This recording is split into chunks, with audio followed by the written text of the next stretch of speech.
তো জাল তোলা পড়াই হয়ে গেছে, দেখুন মাছ বাছাই হচ্ছে। মাছগুলা দেখতে খুবই সুন্দর লাগতেছে, একদম টাটকা মাছ। হ্যালো এভরিওয়ান, আসসালামু আলাইকুম। তো আজকে সকাল সকাল উঠে বন্ধু রকিকে নিয়ে রওনা দিয়ে দিলাম মাছ আনতে।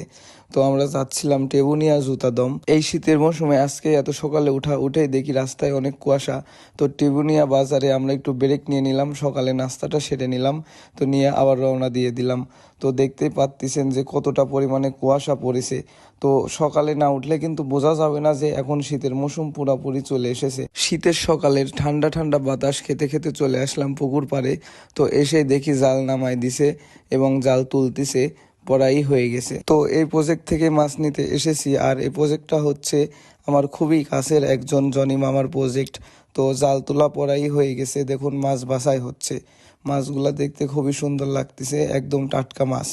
তো যেগুলা বড় বড় মাছ বাজারে নেওয়া হবে এবং যেগুলা পোনা আমরা নিব আর কি, সেগুলা আলাদা করা হচ্ছে।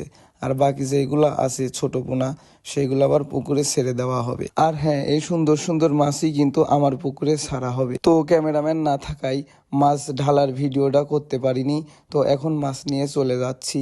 2 ড্রামে মাছ প্রায় 28 কেজির মতো মাছ নেওয়া হয়েছে।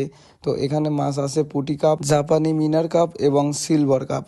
আর এই যে লাউগুলা কিন্তু একদম ফ্রি। আর হ্যাঁ, ভ্যান চালাচ্ছে রকি, ও কিন্তু ভ্যান আলা না, ও আসছে আমাকে হেল্প করতে, আমার গাড়ির ভাড়াটা বাঁচায় দিতে। তাই ও নিজেই ভ্যান চালাই আসছে যেন আমার গাড়ির ভাড়াটা বেঁচে যায়। আজকের মতো এ পর্যন্তই, আল্লাহ হাফেজ।